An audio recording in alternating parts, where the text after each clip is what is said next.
이 시간 함께 나눌 말씀은 요한복음 4장 43절부터 54절까지 말씀입니다. 요한복음 4장 43절에서 54절까지 말씀. 제가 가진 성경으로는 신약 149쪽에 있습니다. 요한복음 4장 43절에서 54절. 그러면 한 목소리로 함께 읽겠습니다. 함께 읽습니다.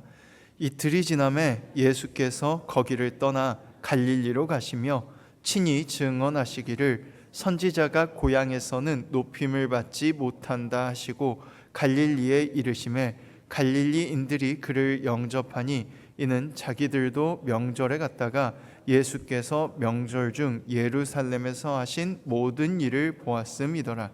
예수께서 다시 갈릴리 가나에 이르시니 전에 물로 포도주를 만드신 곳이라. 왕의 신하가 있어 그의 아들이 가버나움에서 병들었더니 그가 예수께서 유대로부터 갈릴리로 오셨다는 것을 듣고 가서 청하되 내려오셔서 내 아들의 병을 고쳐주소서 하니 그가 거의 죽게 되었음이라.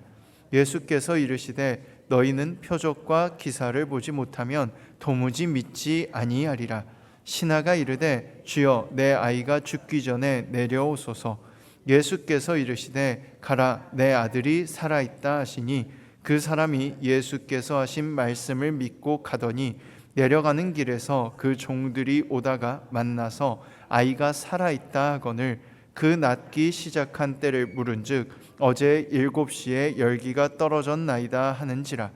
그의 아버지가 예수께서 내 아들이 살아있다 말씀하신 그때인 줄 알고 자기와 그 온 집안이 다 믿으니라. 이것은 예수께서 유대에서 갈릴리로 오신 후에 행하신 두 번째 표적이니라. 아멘. 오늘도 주님을 사랑하셔서 예배 자리에 나온 여러분들에게 주님 사랑이 가득하기를 간절히 소망합니다.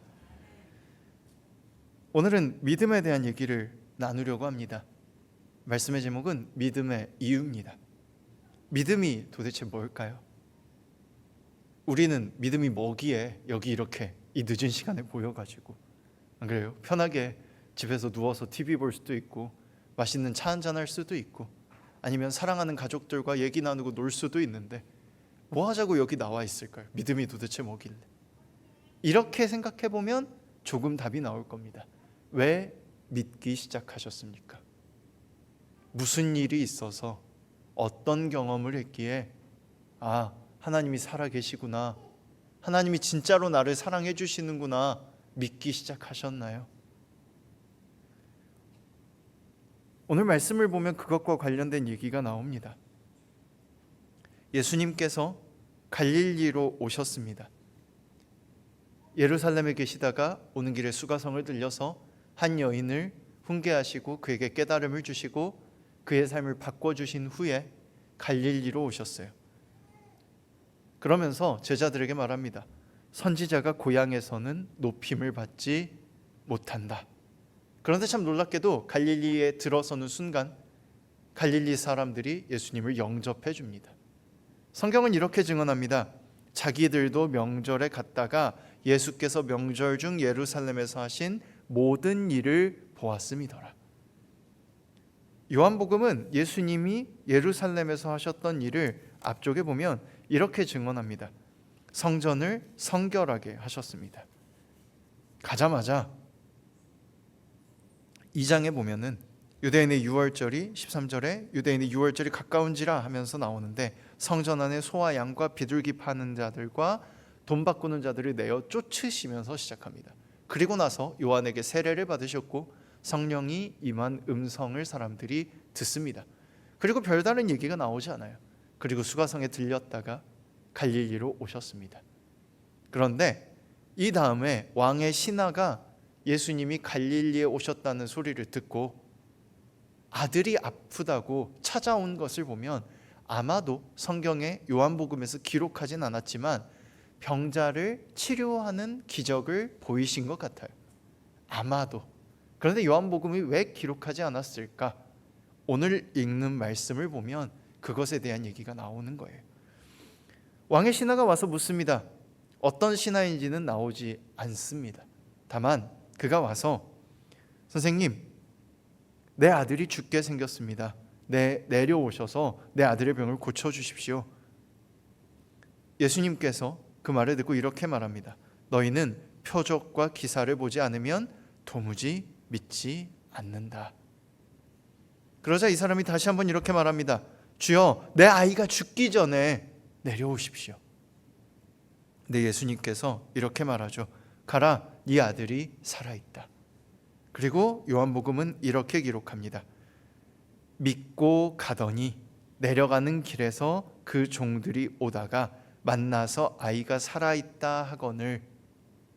믿고 갔대요. 믿고 갔답니다. 그런데 정말 믿고 갔으면 기록되지 않았을 내용이 그 다음에 기록되어 있습니다. 52절입니다. 그 낫기 시작한 때를 물은즉 어제 7시에 열기가 떨어졌나이다 하는지라. 그의 아버지가 예수께서 네 아들이 살아있다 말씀하신 그때인 줄 알고 자기와 그 온 집안이 다 믿으니라. 믿고 자리를 떴잖아요. 근데 믿고 자리를 떴으면 종들에게 물어 확인할 필요가 있나요, 없나요? 없죠. 그래요. 100번 양보해서 그럴 수 있다고 칩시다. 사람은 연약하니까 혹시 자연스럽게 나았지 않을까 의심이 들 수 있잖아요. 아무리 믿는다 하더라도. 그래서 물을 수 있다고 쳐요. 그런데 성경에 이렇게 기록되어 있죠. 말씀하신 그때인 줄 알고 자기와 그 온 집안이 다 믿었다. 그 온 집안이 믿었다라고 안 돼 있고 자기와 그 온 집안이 믿었대요. 그리고 이렇게 기록합니다. 예수께서 유대에서 갈릴리로 오신 후에 행하신 두 번째 표적이라고요. 그러면 첫 번째 표적이 뭔가요? 안 나오거든요. 갈릴리로 오신 후에 한 첫 번째 표적은 나오지 않아요. 그럼 여기서 말하는 두 번째 표적이라는 얘기는 예수님께서 보이신 두 번째 표적이라는 얘기입니다. 첫 번째 표적도 갈릴리 가나에서 있었고 두 번째 표적도 갈릴리 가나에서 있었다라고 요한복음은 말하고 있는 거예요. 어떻게 사람들이 예수님이 행한 것을 보고 병을 치료받으러 왔는지, 사람들이 왜 영접했는지 아무런 설명을 해주지 않아요. 다른 복음서에서는 예수님이 세례를 받으신 후에 병자들을 고치신 얘기가 나오잖아요. 그런데 나오지 않습니다. 수가성에서 한 여인의 삶을 바꿔준 얘기만 나와요. 그런데 요한복음은 이걸 두 번째 표적이라고 말하고 싶은 거예요. 왜일까요? 첫 번째 표적도 아무것도 모르고 믿음으로 행했을 때 물이 포도주가 됐죠. 어떤 물이 포도주가 됐냐?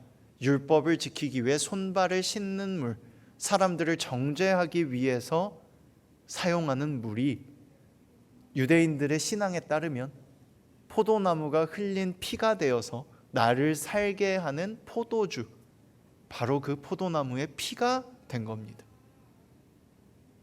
왜 그런 신앙을 갖고 있었느냐? 그들은 물이 너무 더러웠거든요. 석회질이 너무 많아서요. 학교 다닐 때 이스라엘에서 유학하신 교수님이 다른 학교 교수님이었는데 출강 오신 적이 있었는데 그런 설명을 해주셨어요.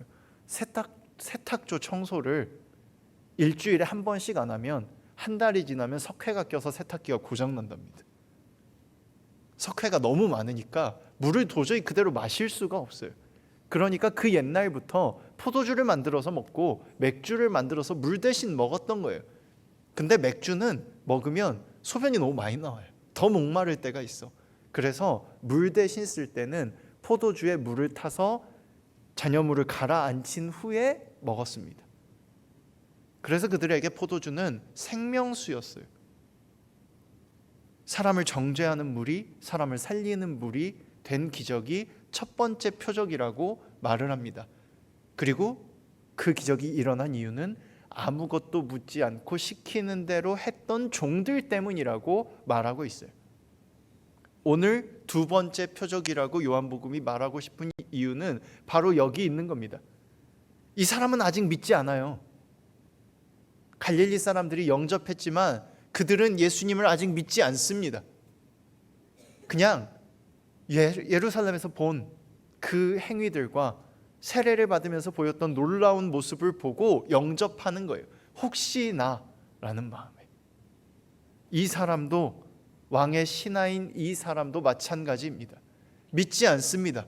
혹시나 하는 마음에 가라고 하니까 가는 거예요. 아직 완벽하게 믿지 않아요. 그냥 그래, 믿어보자, 믿어봐야지 라는 마음으로 가는 거예요. 그런데 기적이 일어난 것을, 소식을 듣게 됩니다. 아닌가? 라는 의심이 있어서 종들에게 묻습니다. 언제부터 나아졌어? 종들이 말합니다. 어제 7시부터입니다. 당시 이스라엘은 지금 아침 6시를 0시로 쳤기 때문에 7시면 오후 1시쯤 됐잖아요. 이 사람의 마음이 얼마나 급했는지 봐요. 선생님이 가라고 했어요.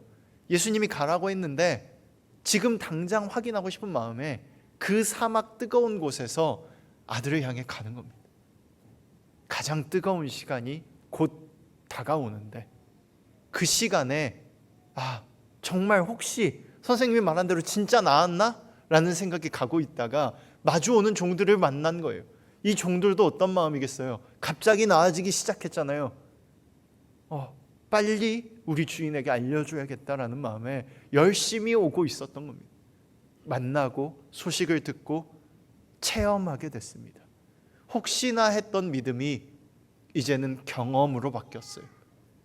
그리고 나서 그 자신과 그 온 집이 다 함께 믿게 되는 겁니다. 우리는 자꾸만 착각합니다. 신앙은 측정할 수 없습니다.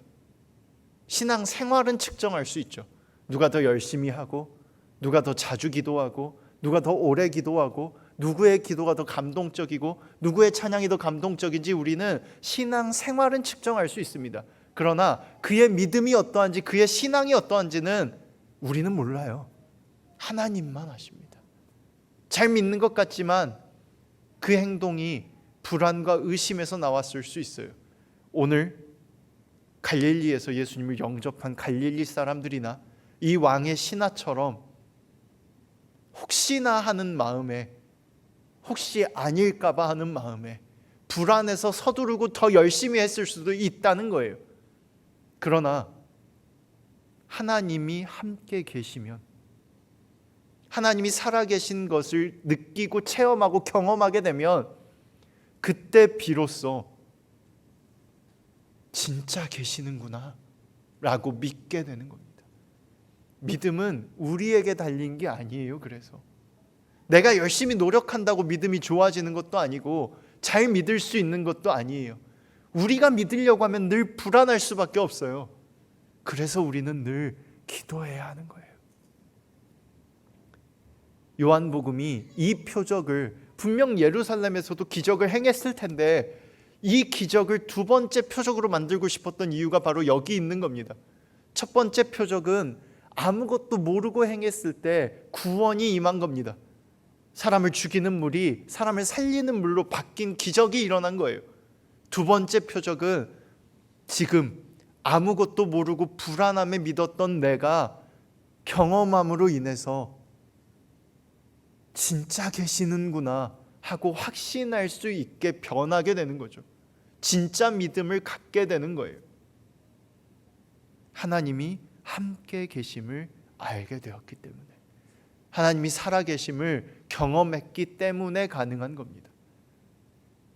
우리는 그 누구도 신앙을 측정할 수도 증명할 수도 가르칠 수도 없습니다.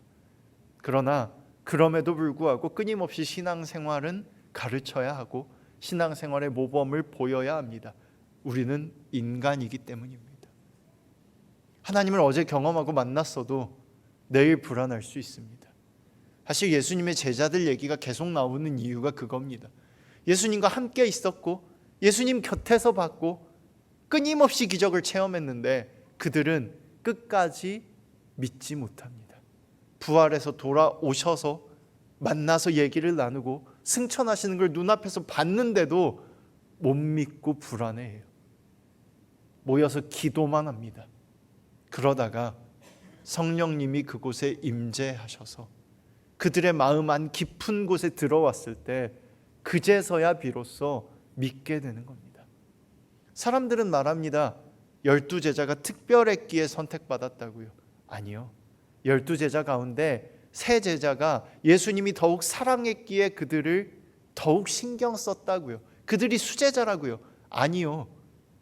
그들이 더욱 못 믿고 그들이 더욱 연약했고 그들이 더욱 의심했기에 예수님이 그들을 더 가까이 두고 더 자주 보여주고 더 자주 체험시켜주고 더 자주 경험시킨 거예요. 그래도 믿지 못할 거라니까.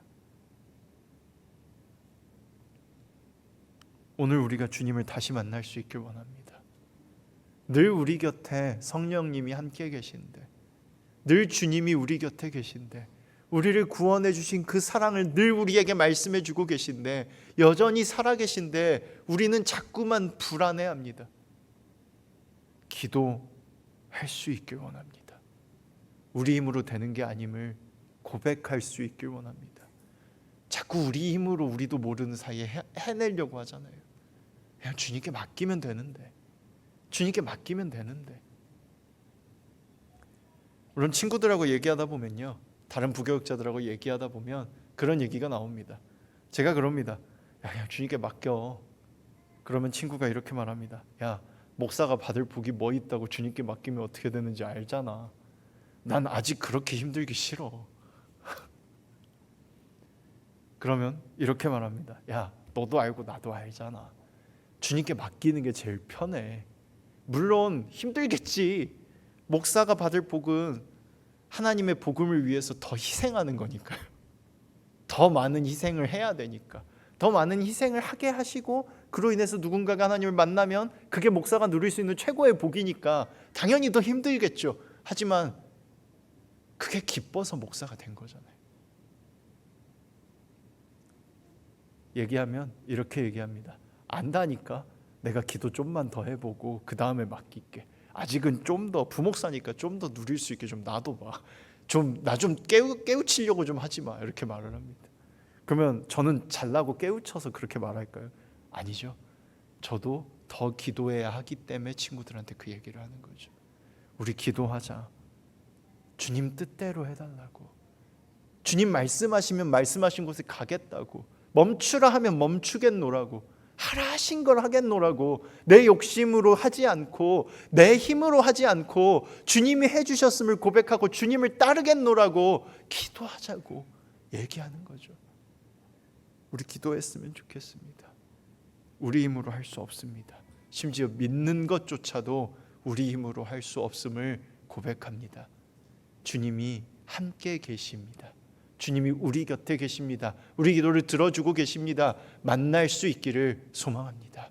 주님과 함께하는 저와 여러분, 우리가 되기를, 그렇게 모든 불안을 이기고 하나님 나라를 살아가는 매일매일을 천국으로 하나님과 함께 살 수 있는 우리 용당 장로교회가 되기를 간절히 소망합니다. 기도하겠습니다. 사랑의 하나님, 감사합니다. 늘 우리를 사랑해 주셨고 구원해 주셨습니다. 또한 우리 마음을 여시고 우리가 믿을 수 있게 우리를 체험시키시고 알게 해 주셨습니다. 그러나 우리는 연약하여 자꾸만 잊어버리고 때때로는 너무 힘들어서 우리 힘으로 해내고자 욕심을 부리기도 합니다. 내가 원하는 대로 하고자 고집을 부리기도 합니다. 주님, 지금 기도하오니 다시금 만나주시고 주님의 살아계심을 깨달아 주님 뜻을 의지할 수 있도록 도와주시옵소서. 주님 따를 수 있도록, 주님 음성에 귀 기울이며 걸어갈 수 있도록 주님 인도해 주시옵소서. 가라 하면 가고 멈추라 하면 멈추는 우리가 되기를, 주님께 귀 기우는 우리가 될 수 있기를 원하오니 주님 함께하여 주시옵소서. 사랑하는 예수님 이름으로 기도합니다.